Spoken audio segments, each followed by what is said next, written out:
यात्री वंदन राम का समस्त देशवासियों को सादर प्रणाम स्वीकार हो। दोस्तों, जैसा कि हमने पिछली कड़ी में बताया था कि हम बहेटा चरियाली पहुंचे हुए हैं।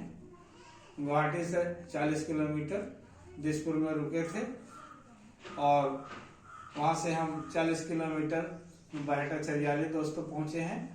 अब फीवर हमारे चढ़ रहा है दोस्तों और तबीयत अच्छा नहीं है किसी प्रकार से। दोस्तों, वहाँ के समस्त लोगों से मिले बहेटा चरियाली में और वहाँ हमको टूरिस्ट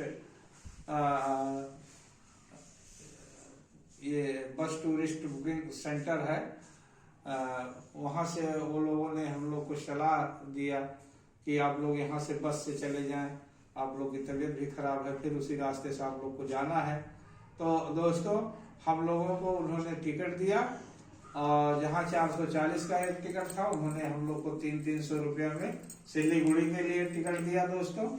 और हम लोग को 580 किलोमीटर कुल सफर करना था दालकोला तक। और हम लोग दोस्तों वहाँ से 8 बजे रात को हम लोग की बस आई और हम लोग को उसमें बैठा दिया और इसके बाद दोस्तों हम लोग चले आए। हमारी बस में काफी तबीयत खराब हो गई दोस्त, इतनी तबीयत खराब थी कि अब कुछ कहा नहीं जा सकता है। तो हम वहां भी एकदम गला सूख रहा था जान लीजिए, और उल्टियां होने लगी बस के अंदर दोस्तों, काफी उल्टी हो रही थी। और बस ड्राइवर हमको 6 बजे के करीब जो है सिलीगुड़ी में उतारा। वहां भी अनाप शनाप बकने लगा उल्टी करने के कारण। तबीयत बहुत खराब थी, एकदम जैसे शरीर कांप रही थी, पूरा खड़ा होने की इच्छा नहीं कर रहा था दोस्तों। ज्यादा तबीयत खराब हो जाने के कारण वहां से फिर हम लोगों को दालकोला से तो हम लोग गए ही थे, उसी रास्ते से फिर आना था। तो वहां से हम लोगों ने 140 रुपया दे करके हम लोग वहां दालकोला पहुंचे दोस्तों। दालकोला में हम लोग बस यही मन कहता था, 11 बजे करीब हम लोग पहुंचे थे दोस्तों। और हम लोग ये मन कह रहा था कहीं आराम मिल जाए, आराम करें, बस इतनी तबीयत बहुत खराब थी तबीयत। वहां पहुंचे तो वहां हम दोस्तों दालकोला मार्केट में हमने प्रमोद लॉज में ठहरे, जिसने हमको लॉजिंग बोर्डिंग दोनों कम पैसे में अरेंजमेंट किया। और हम वहां अपनी साइकिल को दोस्तों सर्विस के लिए दिया, क्योंकि हमारी साइकिल नॉर्थ ईस्ट इतना लंबा सफर करके आई थी और उसको सर्विस बहुत जरूरी था। हम लोग वहां सर्विस कराए मित्रों और होटल में गए और फीवर हमको चढ़ने लगा, काफी फीवर चढ़ गया, तबीयत बहुत खराब हो गई दोस्तों, जो सहन नहीं, असहनीय पीड़ा था।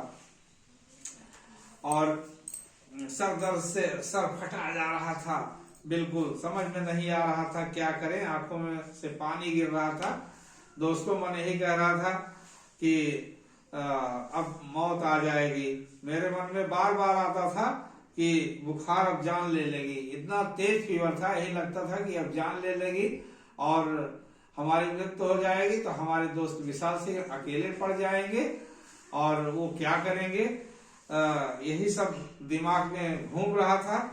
लेकिन हमने ये प्रण किया कि मरते समय हम विशाल को अपने मिशन के बारे में बताएंगे कि इस मिशन को तुम पूरा करना, क्योंकि ये हमारा सपना था, ये ड्रीम था हमारा, ये सबसे मूल्यवान जीवन का हमारा ये सपना था, इसको तुम जरूर पूरा करना। ये हमने अपने दिमाग में ये सब हमारी बात पहुंच रही थी, क्योंकि तबीयत बहुत खराब था। और तब हमने कुछ दवा बताई, विशाल सिंह लेकर के दवा आए और उसको खाए।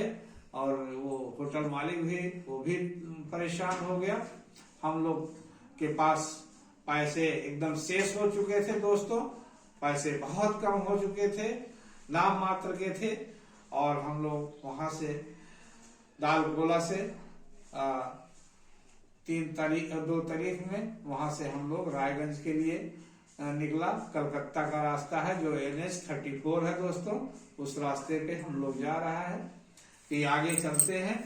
साइकिल चलाने की इच्छा बिल्कुल नहीं थी कि साइकिल चलाएं, एकदम तबीयत बहुत खराब था मित्र। किसी प्रकार से वहां से हम लोग साइकिल चला के रायगंज पहुंचे मित्रों।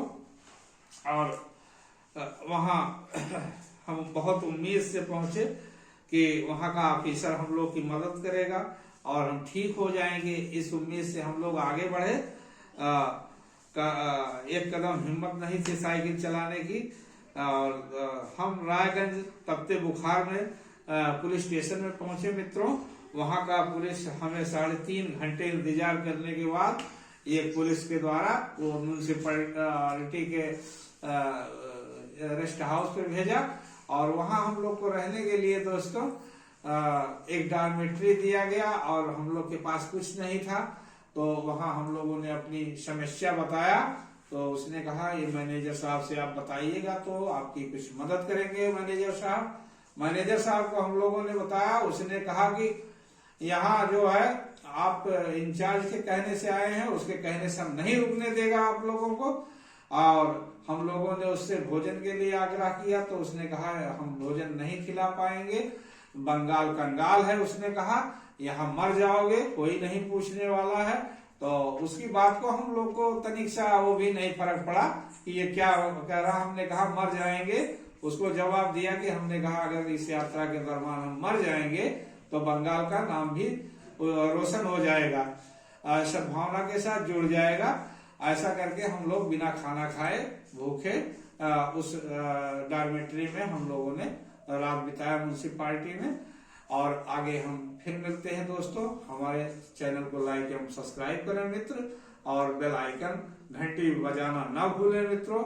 जय हिंद, जय भारत।